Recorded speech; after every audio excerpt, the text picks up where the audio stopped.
I do have a thought. I don't know if y'all want to follow through with it, but it kind of ties into us talking about transitioning from boyhood to manhood. I was just thinking about when or at what point, and we may have talked about this. Y'all can tell me if we already did, if we already gone over it. But I was just thinking it today. At what point did I go from being in my mind? If I can put the definition on it for myself, what time of my life or what period of my life did I go from being and thinking like a child, and thinking like a boy, to thinking like a man, to making the decision that this life is more important than just having fun, indulging whenever, you know what I'm saying? To understanding that that responsibility and maturity and all of these things are much more desirable than I ever really thought as a child. Because when you're a kid, you don't give any real credence to anything like that. You just kind of flying by the seat of your pants, so to speak, because you know everything. You feel invincible, especially as a young man. Yeah.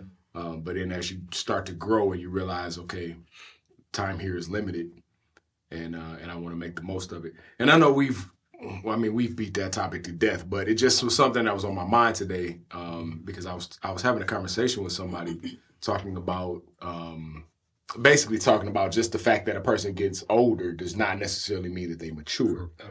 Right. So it just made me start to think when different people that I know and even myself have kind of started to show that transition in their lives. So just something I was thinking about. We don't have to talk about it, but it was good. Yeah. No, that's an excellent topic, man. I mean, I think for myself, it definitely happens when, you know, the people you choose to be around. Mm-hmm. That kind of levels you up mentally. Mm-hmm. You know, if you hang around like people of middle school mindset or an elementary school mindset, you'll stay there. But, you know, once you get into college, things like that, and you start working around different people in different environments, I have found that kind of grew me up. Because, you know, I've had jobs where I was the youngest person on the job, and you just are around all these diverse age groups.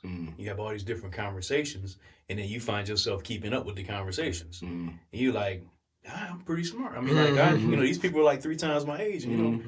And then you kind of, you know, when you leave the job and you go to the next job, you're like, I have more of a conversation, more of a speech, more of a language, more of a voice. And that kind of grows you up. You know, I think for me, when you find your voice, you know, you can have different types of conversations that you weren't having as a child. That's where you find yourself in a different realm of maturity, of growth, of a different season.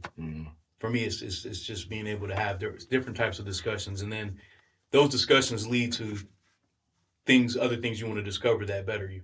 So, yeah, I think for me that's when I kind of discovered it. And I'm 46 now, so that happened at 45. Just kidding. That happened on the way here. Right. No, that happened quite a while ago. I mean, it was a gradual thing. Okay. It's been many years, so. Okay. Yeah, I can definitely say that. Yeah, for me that, you know. So it was sparked by environment.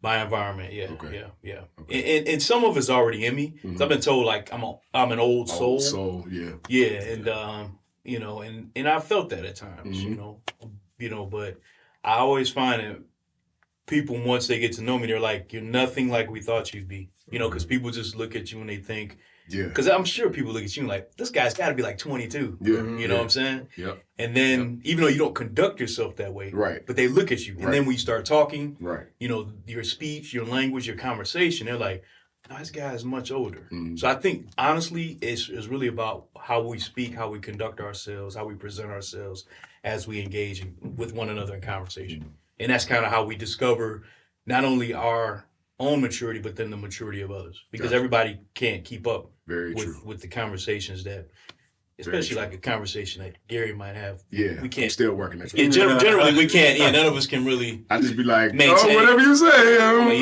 Yes, sir. Yes, sir. Right. Yeah. Just teach us. Yeah. Right. We'll listen. So. Yeah.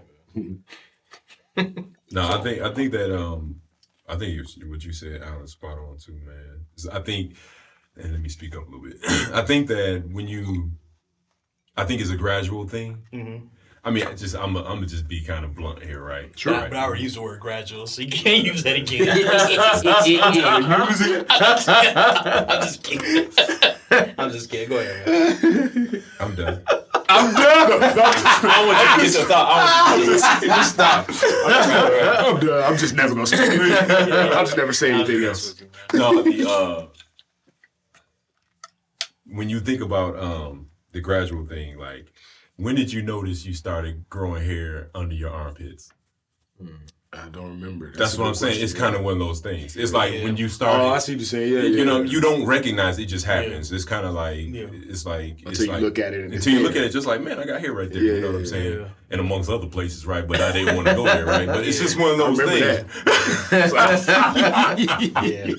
No, but it's true though. It's a true thought. You don't think about that, man. Even facial hair. Yeah. You don't realize it until somebody pointed out. Yeah. Right. You know what I'm saying? So like when you growing in that transition stages, those stages and those phases and whatnot are points in our life that, I mean, is it something that you do recognize or you should recognize? I don't know, man. That's a question back to you. Like should we recognize those things, right? You know what I'm saying? And like Al said, he didn't realize, like, man, I'm keeping up with these older cats. You know what I'm saying? It's just like, wow. You know what I'm saying? I'm actually, you know, I'm able to go along with what they're saying, the topics that they're talking about. I'm keeping up with that. You know what I'm saying? I think the environment, for the most part, is the thing that kind of nudge you in that direction of maturity too. And you got to have a hunger for knowing as well. And that's another thing is recognizing the differences. Not that the differences are a bad thing, but it's a difference that you know that you want to develop within yourself to be better every time. Sure. I haven't even thought about being better, you know, for myself at least in the past maybe 5 years. Definitely since we started having these conversations. The more we having these conversations, the more I yearn for it to be better. So you saying you weren't considering it as much before we started, and now you are? Yeah, that's what's up. I really am. Like wow. Yeah. Because the thing is, it's the challenge, right? Yes. The challenges that we keep bringing up is like, wow, I didn't think about that. I think I better look into this a little bit more, because if it's on somebody's mind, then I think I need to mature myself up in that area. Not, you know, just. Bro, could that be the whole solution to it? That's where it comes from being challenged? I think so. Could that be the key to when it gets unlocked? Without question. That makes sense. What it does is it allows you to develop your ability to be able to adapt. When you are in situations that challenge you, you can really say you have a choice. It's like, I'm gonna either sink or swim with this. You know, if you're in a room with intellectuals, for example, you're either going to cower in the corner and not speak, or you're going to engage and not necessarily dominate, but just develop a voice. You know, and even just sit and listen and gain wisdom. Exactly, exactly. Because that's a part of maturity too. Definitely, just sitting and listening and learning, and then, you know, it's always good to be, you know, have a group of people that everybody's smarter than you. You know what I'm saying? Because you always can be learning, and that helps you really develop, man. Like I said again, your speech, you know, your ability to process your intellect. And then you kind of, and I think as men, man, we're constantly searching and developing that as we mature and grow old. We always want to just have a way, a real men, you know, real men. We always want to have a way to be able to adapt. Yeah. That's part of your maturity too. Because some people, like you mentioned, they don't really necessarily find that maturity. They're ever searching for just becoming mature. They get lost in that process, and it doesn't really develop for them. But we as men that really want to be men, want to be responsible, want to mature, want to engage with that maturity, we always are seeking to challenge ourselves, and then we're always asking ourselves, what can I do different? What can I do better? Yes. What can I learn more of? Yeah. How can I properly rise to this challenge? Exactly. Exactly. So I think all of that is all encompassing in just being mature, you know, and I think it's very important. I think this is a very important discussion because a lot of people don't find it, man. Yeah. They just don't. I mean, of course, we're all seeing stuff out there where it's not happening, man. Yeah. And it could be our own peers, our own age, you know, or around our age. And it's like, man, you still having that conversation? You know, you talking about, I'm seeing this girl. It's like, man, I'm a middle-aged man. I mean, you know, so it's just stuff like that, you know. It's the danger of those comfort zones too. Yes. Because we gravitate back towards what we have mastered and what we know.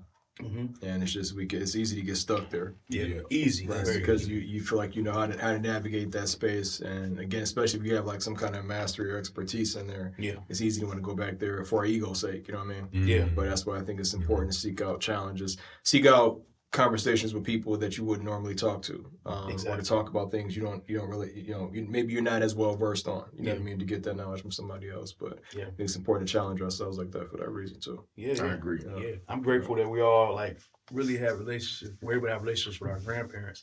I think that gives you an edge. It does. I really do, man. Sure. Like being able to talk to the generation that came before your parents is a luxury because you see a whole different era of ethics, and morals and standards that are just not here in the capacity that they were then. You know, if you think about our grandfathers, the way that they worked, the way that they took care of the home, we have that in us. Not only is that blood flowing in us, but we got to see some things that a lot of people just don't get to see, and that showed us how to conduct ourselves as men. You know, and it's just like, for me, that stuff is gold, man. You have it in your heart. You have it in the activity of your limbs. You know, watching my grandpa James Smith, my grandfather Alexander Vaught Sr., just how they move, man. I mean, I have that in me, and it's a lot of things that I carry in my mind, and in certain conversations that I can have, because there are certain things that I talk to them about. Like my grandpa Vaught would tell me about the racism he dealt with. You know, and the opportunities that he didn't get to have. And you can grow up, and that helps you understand how you have to pivot and how you have to mature, and the conversations you have to have and the voice you need to have for yourself, so that you can be the success that your grandfather was not able to be. And all that plays into maturity. You know, just having those conversations. And it's devastating when a child just doesn't get to have that. You know, they just get a tablet, and that's it. You know, nowadays it's just put them in front of electronics. I got to go to work. That's it. And so they grow up with this false sense of reality through a portal called, a tablet or a cell phone.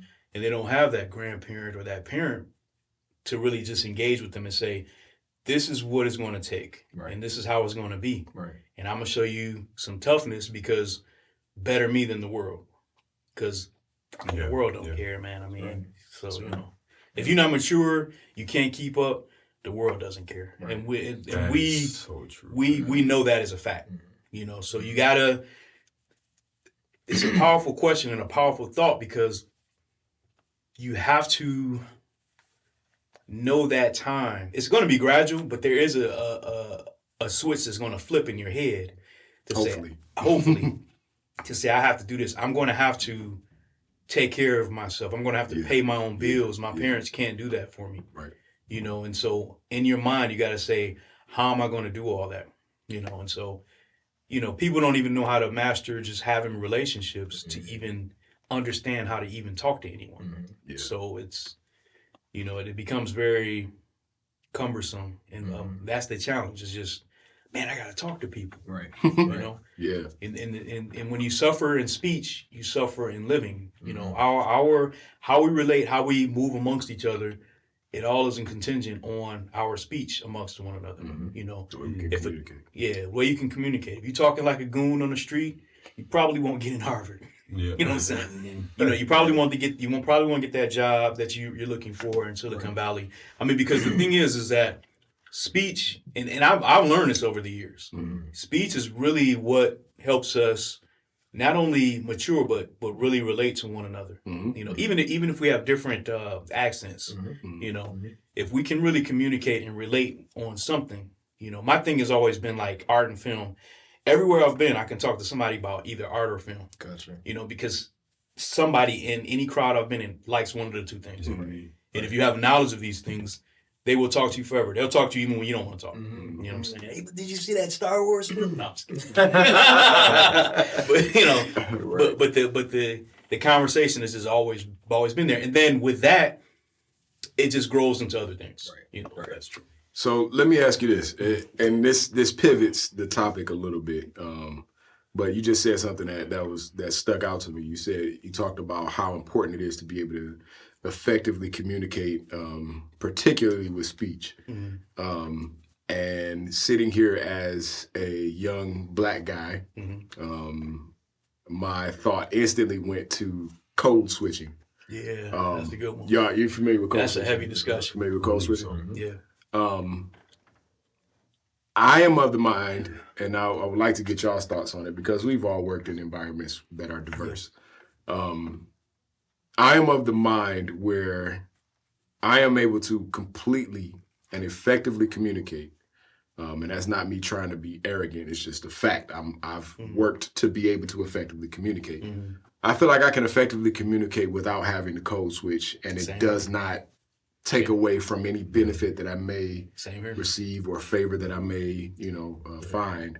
So then if that's the case, and it sounds like y'all agree, if that's the case, then why is it such a prominent thing? Why is it so prevalent? That's an excellent discussion, man. You mean why is it so prevalent in what way? Why is it so prevalent as how we talk about it? Or no. Why is the phenomenon of code switching so prevalent? Because I know quite a few people that whenever they get to their work environment, or maybe they work from home or something, and you be on the phone and they answer on the other line or something like that, and they turn into a completely different person. See, I can't do that. I think I got a small one. This is probably not the total sum, but I think it's insecurity. I think the huge part is the insecurity in themselves. You know what I mean? And I think the keeping up of appearances play a role in that insecurities. But I'm not saying that's a total sum, but that makes a lot of sense. sense. Just a quick thought. That's actually a very good. That makes a lot of sense. Yeah, but I think it's just because if you're raised in a place or in an environment where you feel like what you look like and the way you talk innately is inadequate, then it will stand to reason that you would want to sound like somebody different if you don't feel like what you can present is good enough, just as yourself.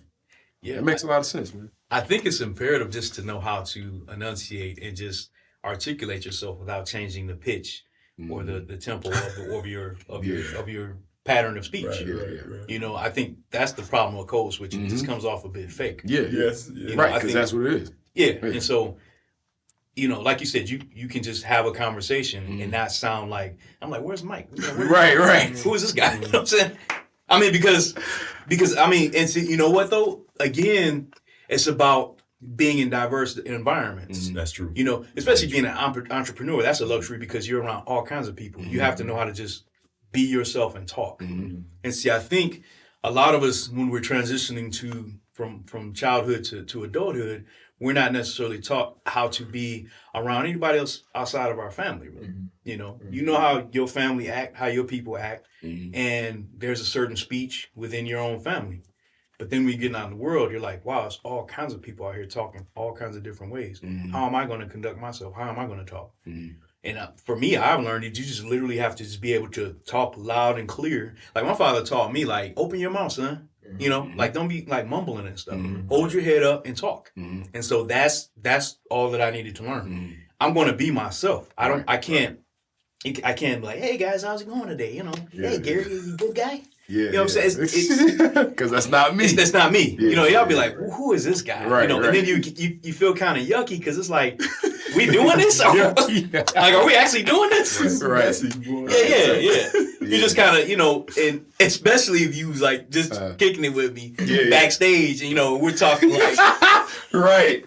Like, what up, Mike? Right, yeah. And then you see me go over here and like, hey, Gary, how's it going, guy? Top of the morning, guys. Top of the morning, yeah. We're going to get some Earl Grey. You're going to get some. It's like, what are you doing? And so, it becomes part of the Sims acting environment, and I just can't. I've never been able to do that. Yeah. Right. Now, there's certain slang, obviously, that I'll refrain from or whatever, but in terms of changing my tone or even my pronunciation, I feel like I have reasonable pronunciation when I speak. Yeah. So I'm not changing any of that. You know what I mean? I'll drop a lot of the vernacular, of course. Of course. Yeah. But outside of that, man. So my real concern is that we're witnessing multiple generations because some of our parents did it, our grandparents, some of us in our age groups, and then even generations that are coming behind us. We're seeing it's a standard almost. You know what I mean? So I'm just wondering, number one, how can we? And I think you make a good point. It really insecurity, in a sense, kind of seems like it. It's the foundation. It's definitely the foundation. I agree for that behavior. For you to even flip over to that, it has to be a level of insecurity with your original self, who you really are, to even think to do that. Because it all ultimately it goes down to what will they think of me. That's really what what it's based in. Yes. Because there's no reason for me to change anything if I'm not concerned, unless I'm concerned with what the person that's receiving whatever I'm saying or doing whatever thinks. Yeah. I think it's very painful for a lot of people to look in somebody else's face and see any inkling of rejection. Like anything. Sure. I mean, you could just look at them just how you're looking right now. And the fact that you look unimpressed, then they want to switch it up. Because they want to impress you. You know what I'm saying? And the thing is that that's what part of code switching is. Like, I want to impress these people because this is a potential opportunity, or this is a leg up for me. And see, for me personally, in my heart and in my soul, in my bones, I just can't do that. In my bones. I just can't do it, man. Yeah, I just can't do it because ultimately you have to go home by yourself and be yourself. And, you have to like and love who you see in the mirror. And that's part of maturity. Again, that's part of maturity and development. You have to know that when I'm in front of people, of course, I want to be relatable and I want them to be able to relate to me. That's it. I don't necessarily need you to be 100% impressed by me, or I don't need for you to actually necessarily really like me that much. We're here for, it's like for work particularly, stuff like that, or school. We're here for a particular reason. Let's get through it and go on about our lives, But a lot of people just want to be liked literally wherever they go. And that's, to me, can be kind of part of an immaturity or something that they didn't get growing up. But I think it's imperative because that code switching thing is a huge problem. It's huge, man. It's really, I've seen it happen. It's painful to see. It's everywhere. So I'm like, man, you don't have to do that. And it's one thing, like, I know people who were raised around, how can I say this delicately? I know people of color who were raised with no people of color around them. Right. And for that, the way that your natural way of communication or whatever develops that's a completely different thing. It's real, yeah. But if you grew up where I grew up, around the people I grew up around, and then you get out to to me that's I can't really. Yeah. What's your thoughts on it, man? You ain't saying nothing. I'm struggling with it because, like you said, I don't know where the line starts for it because. If you because you mentioned earlier, like just cleaning up, like, taking out the slang and then, just maybe not pronouncing a full word as opposed to like, cutting part of the word off kind of thing or whatever. It's like where does the line start? I see like these graduations of, okay, I'm not using slang. I'm maybe enunciating a little bit more, making sure I finish a word instead of just, saying going, say going. You know what I mean? It's like to what degree I see like the extreme case being disingenuous. Like if you lighten your voice up and you start using words you don't normally use, that's when I'm like, okay, that's fake. You know what I mean? But to what degree? Because I think we all change a little bit based on the environment and who we're talking to. You know what I mean? Yeah. But I don't know how. Like, at what point do we start saying that's code switching versus just I'm adjusting for some reason? If I'm going to talk to a loan officer, I'm not going to talk the way I do necessarily with my closest friends, kind of thing. Because it's like, okay, I want this person out of my way. You know what I mean? Yeah. So I'm struggling with where to kind of place the dividing line for it. You know what I mean? So that's a good question. And actually, while Al was talking, before I asked you, I was thinking, okay, so after G gets done talking, I was going to try to introduce the concept of, or the difference between, or try to figure out the difference between being able to adapt to any environment and code switching, because I don't think those are the two the same thing. I think that being able to adapt and be able to interact with any type of person, like how you said your dad, no matter where you put him, he'll be able to make a friend, and that's because he's able to adapt to whatever environment he's in, around whatever people he's around. And I think that's a beautiful thing. But I also think that code switching is different, so that's a good point that you bring up, because there's clearly a gradient there. It's not just the on and off or black and white.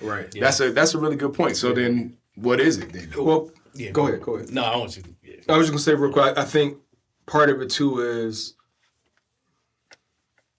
it's part of it that goes to like awareness or alertness, I guess, is what's coming up, because it's like if it's somebody I'm more comfortable around, and I'm gonna kind of let my guard down and not be so particular about certain things versus, okay, now it's time to get serious about something, or there's something at stake, and I got to make sure I'm on point. You know what I mean? To me, I kind of think that comes into play a little bit too. Okay. But, now, would that be considered code switching, or is that that's adapting? what I'm saying. I don't think that's code switching. that's not. Okay. To me, that's not. Yeah. Okay. To me, I code, think I agree too. Yeah. code switching simply lacks the subtlety and nuance of natural behavior.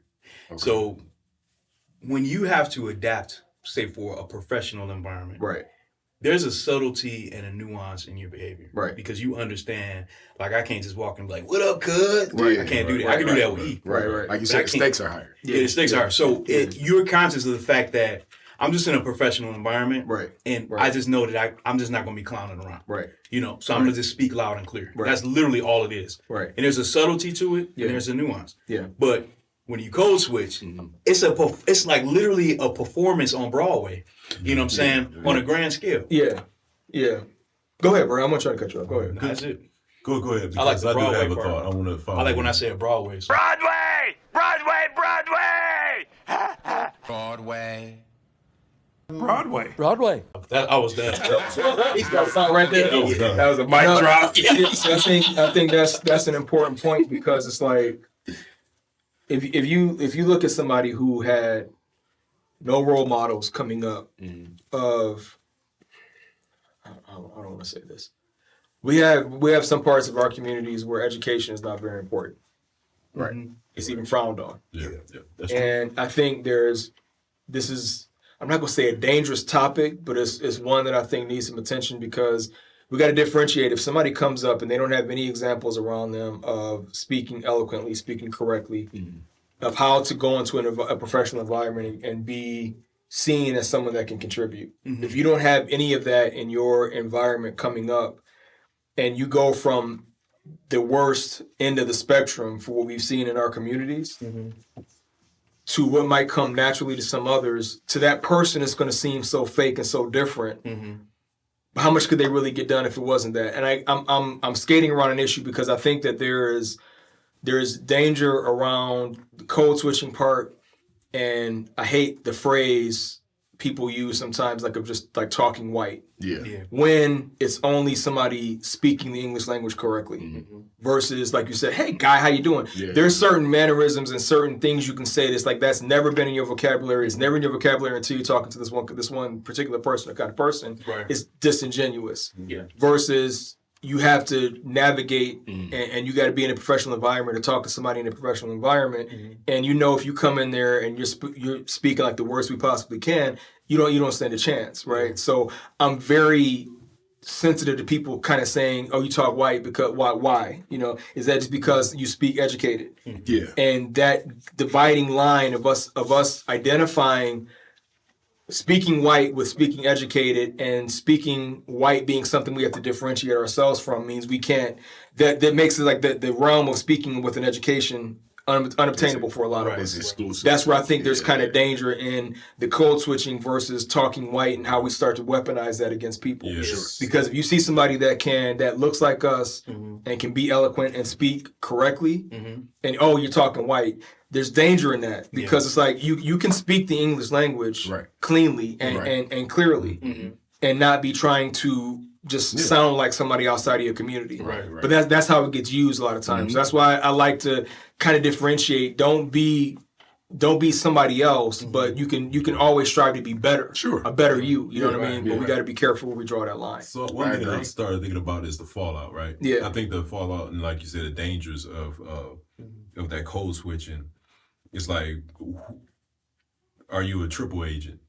Are you a double agent? You got to do it for yourself. You know what I'm saying? Like definitely. when is, are you going to still talk like that when you come home to Right, your wife? exactly, You know what I'm saying? exactly, Or right. whatever the case may Right. be. Then there's going to cause a environmental issue, a Right. cultural issue within Right. yourself. Right. And another thing is Yep. this, people already know. Right. Like the people you switching for, Right. they already know you. They being hit, Right. bro. That's right. Yeah, you no, ain't sure. lying. Yeah, sure, you know, They're yeah. not stupid. Yeah, And that's you're another right. thing. And it's like, Yeah. the fakeness that you're talking about, the fake persona that you're deploying, right? Right. you're creating straight fallout, and you don't even realize Yeah. it because of your insecurities, your lack of self-awareness. Right. You know what I'm Right. saying, Right. and all these many other things. Lack of self-awareness. You know what I'm saying? Wow. Yeah. Yeah. I think code switching is also because say if you're in a professional environment, you're not at rest, you're not at ease. And so Exactly. it becomes Yeah, more of man. a psychological phenomenon. Exactly. Exactly. Where you're like, I have to put on this performance Right. just to be Right. comfortable. Right. That's And then we scary. get home, it's just like you talking to your wife. It's like, "What's up, babe? I mean, I had a long day. Right. Right. You have that drawl again. Right. Interesting. And that's what I'm saying. We're in that variation. Yes. I can be me Yeah. in both both Sure. those environments, and it can Right. sound different. Right. You know what I mean? Exactly. So, yeah. Right. Which is absolutely fine Right. because I agree. That's exactly right. Another thing is that I agree with you. I think it's important to make a separation or a distinction between quote unquote talking white, which is the most ridiculous accusation I've ever heard. Yeah. And then also the differentiating between that and code switching because code switching is like you said, putting on a performance versus just trying to imitate, somebody from another culture. A performance on Broadway. Yeah. Right. Yeah. And that's why I mentioned this before in the podcast. Why I really respected my dad was hard on me about that coming up, and I respected that. But then it's like I started getting older. You listen to Lawrence Fishburne talk. Yeah. You know what I mean? When Yeah. he's in that, not even when he's playing that role, the fact that man has the education Yes. and the capability of speaking that eloquently. Yeah. James Earl Jones. Yes. Yes. Denzel Denzel, you know what I mean? Yeah. And it's not Delroy Lindo. Well, he does too, but it's another guy I'm thinking Sidney of. Poitier. The one guy that does the Allstate commercials. You know what I mean? Yeah. I'm thankful we Dennis have Haysbert. examples. Dennis Haysbert, right? That we have Haysbert, yeah. That we have examples that are your regular register, you being you, Yeah. and you sound educated. I'm thankful that we have those examples. But that's where again it's like it's just people can look at that and say, okay, that's. I hate people say that's not us. You know what I'm saying? Right. That's where it's like, okay, no, it's okay for us to be educated and again speak the language. It's just this. Yeah. It's a gray area, man. And that's why, folks, this podcast is imperative because this is us. Right, So right. I think that's imperative for people Right. to know we're not putting on airs for one another. Right. Yep. So let me ask you this. Is it reasonable to ignore that? So you just said that, oh man, don't let me lose this thought. So you just said that, Well, we're waiting.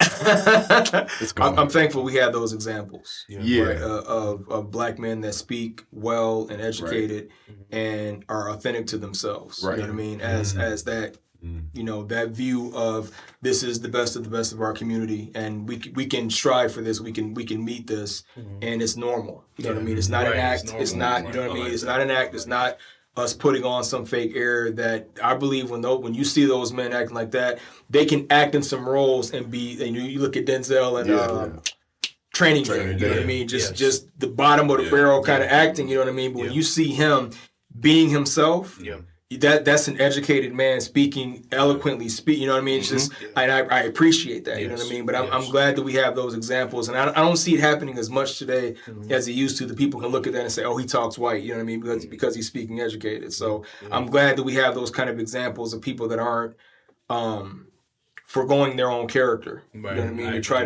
to be somebody else. And it's like, never do it to try to, I don't know, it's such a gray area. I mean, it's interesting because you got dudes that try and code switch to sound hood. Yeah, for sure. That's Drake, hilarious. for sure. Drake, Drake, and then, take Drake does not sound like what he sounds like with his music. not at all. In real life. I've seen him in an interview. I'm like, wow, Right. It's And really, you know who else cracked me up with that? And again, all respect, because he's one of my favorite lyricists of all time. But I was watching Wu-Tang was one of my favorite groups coming I up. know you about to say. Okay? Yeah. I've seen a couple of TV interviews with Method Man lately. Man, bro. And when I wasn't looking at the screen first, I'm like, that voice sounds like Method Man, but It's it's not shocking. talking like. And I turned around, I'm like, wow. And again, just because I know how he was when he first became public, Yes. you know what I'm saying? I've been following Wu-Tang from day one, so it's like hearing him Articulate. but then hearing him, and again, I know he's educated, he's growth. intelligent. You know what I mean? His lyricism proves. Yes. It's growth. Yep. See, I look at that example. Yeah. Because it is a stark difference Yes. from the 30C Chamber days. Yep. Yeah. But literally, when I see him now, I just see a grown man. That's exactly You know it. what I'm But I've heard him kind of go back Saying, to. oh, yeah. You hear him, The sometimes raspy, again. yeah. And when he's comfortable. Yeah. When he's comfortable, you hear him go back to that. But it's like the fact that he has that range in his character, and it doesn't sound fake, like he's compromising It actually himself. doesn't. It's just he's intelligent, and he's not afraid to show that. And that's how it should be. Yeah, That's how every one of us That's how it should Exactly. be. Because I've seen him on interviews on My Expert Opinion. Yep, Math Alpha. yep. I'm like, that's the method. Exactly. And then you see him the on very set. next week, you see him on Yeah. set, or you see him talking to like mainstream Yep. media, and it's Yep. like different person, but Yeah. respect. You know what I mean? Like Yeah, it's it's just- respect. Yeah. I definitely see I can see growth with that. That's Yeah. like Yep. just a person that has grown up. Yes. You know, but I've seen people that literally it's just a different person. Right. And Right. you're like, yeah. Right. You know, so Right. yeah. So I got a question. So, and to go back to what you're saying, where do you draw the line? Yeah. Right. Like that's very important. Yeah, to that's the key. understand. Mhm. Because even though we're talking about intelligent black men, right, that's able to play so many characters, right, right. and still keep this manliness about them and intelligence about them, right. But look at it from the polar opposite, right? So a person that says that you are talking white, right, and different things like that. Where is the motivation for an individual that see that difference, but they are deployed or within themselves, they are justifying or the validation of staying in that mindset, right? Like I don't even know if I'm asking that question. I know It's what just you a mean. fear. It's just a fear. Can you give an example of what you're saying? Like for instance, like you had some girls that's working at a barbershop. They be like, "Ugh, why are you talking white like that?" You know what I'm saying? Like you hear it all the time. You know what I'm saying? Like why would that be such a bad thing? That's see what I'm why saying? I say Like- it's dangerous. Yeah. Because I think it goes back to when in slavery times we weren't allowed to read, we weren't allowed to speak educated. If you had a slave that even spoke eloquently, they would get whipped, beaten, or whatever for being high-minded, arrogant, and a few other words. Uppity was the key word, right? Yeah. And you would get punished for that. So I think that's why I think that's a dangerous mentality, because I kind of think that's leftover slave mentality Sure. Yeah. that says we have to speak a certain way that sounds like we don't have a good grasp on the only language a lot of us can speak. Right. You know what I'm saying? Because to talk educated means you're losing your identity and becoming like them. And that's where I'm saying we got to differentiate education, speaking educated or being educated from being identified as being white, because we want to have our own identity so bad, some of us, that we want to try to get as far away from anybody else as possible. And we've by associating education with whiteness, Right. we're making ourselves say that to be authentic and black, I got to sound ignorant. That's what I don't like. Right. That's what I'm I saying. agree. It's like No, that dangerous that's zone, And so that that's- dangerous final conclusion. That reminds me of what I was gonna say. Yeah. Ignoring, I'm of the mindset that anybody who has the phrase "talking white" in their vocabulary is somebody that I don't respect and I don't want to hear from. But we got to understand why, though, because we got to get to those people. Yes, absolutely, and you're absolutely right. It's a what slave. I'm It's, trying to the whole thing is it's a slavery holdover, and that's a Yeah, fact. exactly it. This That's one exactly thing it. that I read this in the book, man. It was in the book. Thomas Sowell. He said that behavior didn't originate with black people in America. No, it did not. That Shaming somebody for the way they speak. Shaming somebody. That was Yeah. European. First. That's actually European. Yep. It was Okay. actually because you would say the people that of well regard over in Europe looked down on the hill folk and the valley folk in Europe. Okay. Yeah. When they came over here, guess who came with them? The valley and the hill folk came Redneck, over here. jaywalking, They all called those the terms redneck, came- the all that Jays. came from the Europe. Yep. That was came from Yep. over there, not over here. It was never originated over here. Yep. Yeah. When it came over here, and then the Africans, when they started doing the transatlantic slave trade, they had the masters that were the hill folk, valley, the straight up Yep. hood Yeah. redneck, so to speak. Yep. They taught their Yes. slaves that. Yes. That's crazy. I'm They glad you taught shared them. that, man. Yeah, it originated over in Europe. Yeah, I'm glad you shared It's- that. That's insightful. Yeah, and we get insulted because I get insulted every so often by being told I speak so well. Right. Where you Yeah. from? Right. Yeah. It's Right. like, Where you huh? from? Right. I'm like, Yeah. it's just shocking to me that too. because just like the enslaved mentality that's been carried over, the enslaver has a certain vision of how you should conduct yourself. Yes. And if you do anything that's out of what they would expect, they're just totally dumbfounded. Right. You know, they almost dislike it. Right. Because it's like, I want you to talk the way that I would expect you to talk. And if you speak well, it's confusing and it doesn't make sense. Plus, it feels like competition for you. You know? Right. Yep. So it's a very weird. Yeah, say that It's again. a weird phenomenon of human condition, though. Say that again. You said The enslaver, just like the former enslaved carryover mentality is being embraced by some still. Yes. The enslaver still has their mindset as to how you should speak. Right. So if you speak well, if you just know words that are more than 2 or 3 syllables, they're just dumbfounded at the fact that, like, I joke around, like, you can read?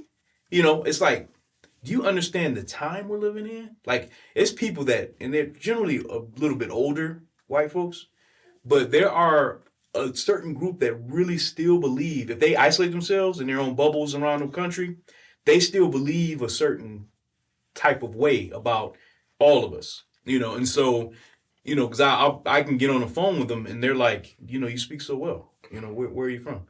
And I'm like, do you know that's an HR issue? I didn't say that. HR issue. Yeah, I didn't say that. harassment, bro. Yeah, I didn't say that to me and think that that's okay. Yeah. You know, you conduct yourself where? Who are your parents? I try to look at it as teaching moments, man. Yeah. Because I think that's beautiful. Yeah. I think that's beautiful Yeah.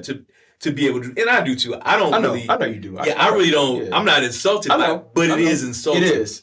Because yes. my father speaks well. My brothers and I, we speak well because our father speaks well. Right. And his father spoke well. Right. You know, so that's what that is. But it's not, you know, just because I can articulate and I finish my words doesn't mean that I'm not being myself. Right. Or I'm being something that I shouldn't be. No. Because that's the mentality. Yes, You're kind of being something you shouldn't be. Exactly. Like, I don't think you should be educated and speak well. Yeah. I don't think that you should, and that's the problem in society just in general that's been normalized. Yes. That's pretty I don't think you should be an engineer. Right.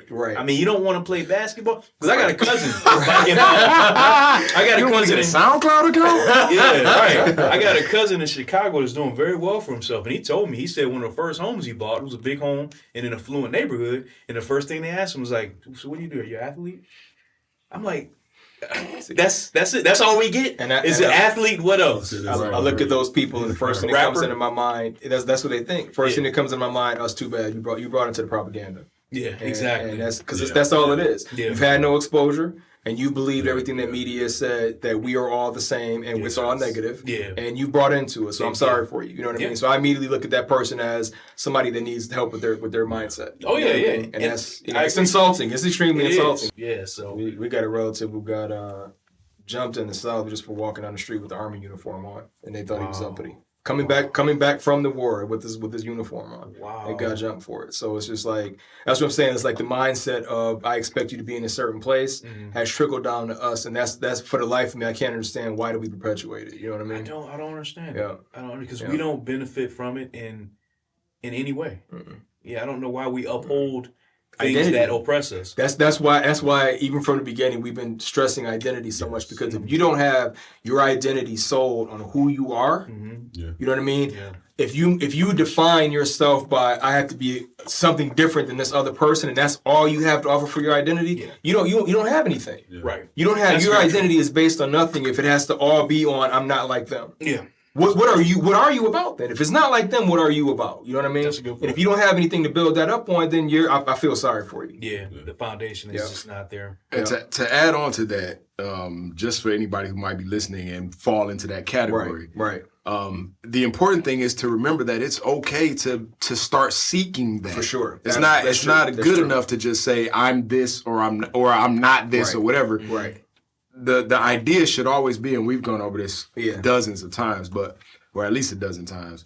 The idea should be to figure out where would I like to be, who would I like to be, how would I like to be, and then work towards that goal, like you just said. So we've been, and I'm sure this goes for all of us. You said it, but I'm sure it goes for all of us. The amount of growth that comes from sitting in environments like this. I can sit here and listen to y'all, and you may say something just in the middle of what you're saying, and I take it home, and it's something that I work towards for the following week or something. Just replaying it over my mind, like, okay, well, listen, this is something that I realized that one of my brothers has reached this level and they're speaking on it and blah, blah, blah.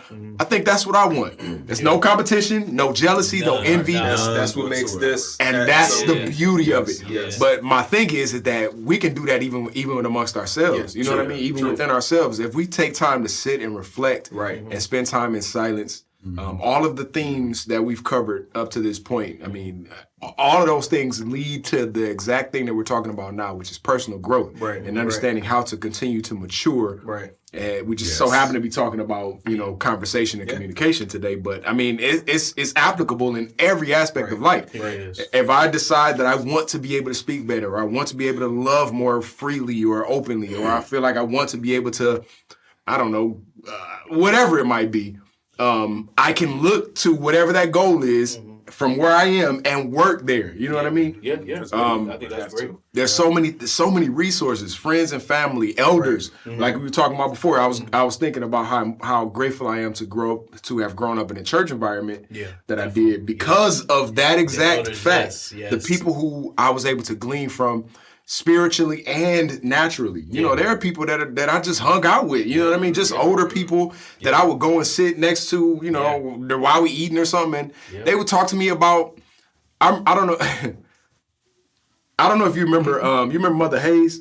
I was literally just thinking about her. For real? I was sitting here thinking about Mother Hayes. Really? Yeah. And Queenie Fleming. Yeah, Mother Fleming, yeah. Yep. So Mother Hayes was this really, really old lady that we grew up at, that was at our church when we were growing up.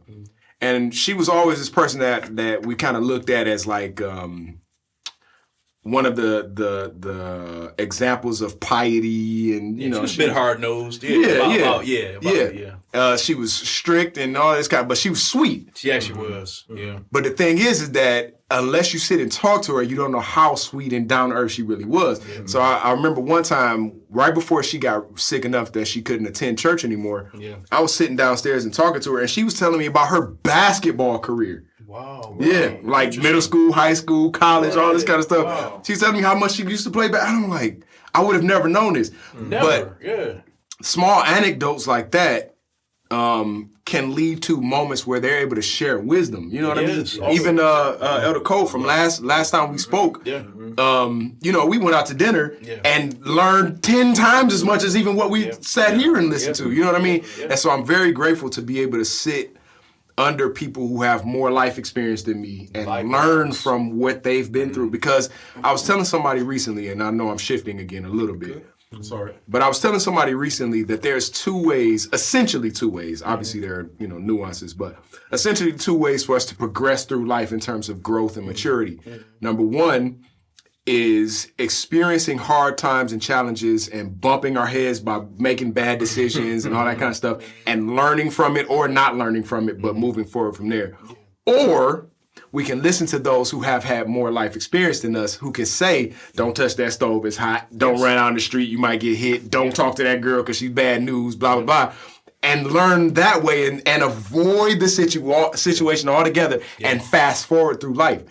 You can progress so much more quickly through life. Like you said, it's a good thing to not always be the smartest person in the room, because that allows you to leapfrog through a lot of things that we would normally bump our heads on, and then get set back, and the 2-step forward, 1 step, what is it? 1 step forward, 2 steps back type thing. I don't know why I just went there, but anyway, I think that's important to have been said, only because if what we're doing here is for not only for us, but it's also for people who are watching. I think it's really valuable to offer some sort of tangible way to put these ideas and theories into practice. Definitely. And I think one of the greatest ones is to sit with people who have more life experience, glean that knowledge, read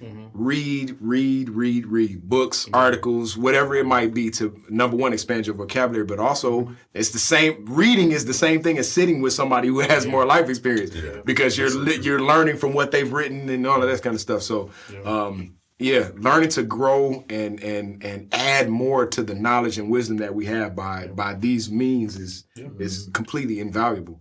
And I think it's important to say that. That was awesome. I think it's important to also say that for those that don't really feel that they need to change, they want to keep it real. I am who I am. You have to accept me for who I am. Just understand the world is not going to embrace you as you think that they should. Yeah. If you don't want to change, you don't think that you need to do anything to grow or change or do anything because, I am who I am. I'm just me. Okay, be you, but just understand. And this goes for anybody that thinks the world should adapt to your world. It's not going to happen. And that's something that really needs to be put out there in the forefront because there are a lot of people that feel that way. They feel like I'm just me. I'm not, with a lot of expletives. I'm just me. You know what I'm saying? If you don't like me, kick rocks. And it's like, I will kick rocks because I'm not going to be around you. And the world doesn't care, about you keeping it real, And another thing I want to say is I gleaned a lot from the elderly community that I grew up around in the church. Because my grandparents are included in that, but they had all their friends that knew us. And like one of my favorites was Sister Ethel Dudley, my buddy Dante's grandmother, Evangelist Dudley. She was like this prayer warrior, machine up on the pulpit. But I used to be over her house all the time. She's the sweetest woman, man. Very just a sweet. She's the grandmother you would picture. Cook you a nice meal, want to hug you and kiss you. And I just always had examples like that of people, of an elderly age that just showed love. And they were they were disciplinaries. They were, hard praying, fasting, all that stuff. But when you actually sit around them in intimate settings, like you did with Mother Hayes, because Mother Hayes was hard nosed. Like we were kids, we were all scared of her. Get away from us, But when you sit around them in those intimate settings, you see the soul of that person. And once you tap into that for somebody that's like 3 or 4 times your age, there is no amount of value that you can place on that. Because you learn things that are not going to be written in books that you cannot Google. You learn from these individuals. Nice. That's why I love anybody that's still living from the Tuskegee Airmen or the bombing of Tulsa. Anybody that's left from that stuff, their stories, man, are not going to be written in books. You won't be able to Google them, and AI won't know about them. They take them to the grave. But if you get the chance to sit and talk with them, that adds to your maturity. And, to bring the conversation full circle, adding to your maturity is being able to sit down and have the patience and the thought to go to a nursing home and talk to somebody that's in hospice that can share something with you before they transition. Because they may give you something that may set you up for life. But if you dismiss them and are always agitated by people, because we're in a society, man, if you just go out, man, I hate going to Costco. I like shopping there, but there's a whole vibe there. Everybody's going to just run you over with their cart. And it's a microcosm of the way the world is now. Everything's positioned for us to rush and fly through life and run people over. And then everybody forgets about the elderly. The elderly don't stand a chance. I used to go visit my grandma Vaught every Sunday, my wife and I. Because we would go visit my grandmother, and then we would go visit her Aunt Paulette. That was just our thing. God bless them, they're both gone. But that was our thing, and they both loved it. And my grandmother, that was the height of her day. And I told my grandmother, I said, all I want you to know is you are not forgotten. And she was like, that just really meant something to me. And I think it's imperative that we retain our humanity in a time of transitioning into just total technology, world domination of technology. And self-absorption. It's self-absorption, and then social media is revealing all of the narcissists that are out there. So that's a whole nother problem. That's a whole nother discussion we can actually have for another time. But we're living in an era, man, where the lack of maturity fostered by all of this just mess, the noise, the chaos, we're forgetting to be humans and showing empathy towards one another. And that shows, again, a lack of maturity. People are growing up too fast in the age of information, and they don't know how to talk to one another on an intimate level. Not just what up, though? And then keep it moving. It's more so we got to really interact and say, man, how you doing today? Right. What's on your mind? What's bothering you? Let's really talk about this thing. Right. And that moment of kindness is therapy for somebody.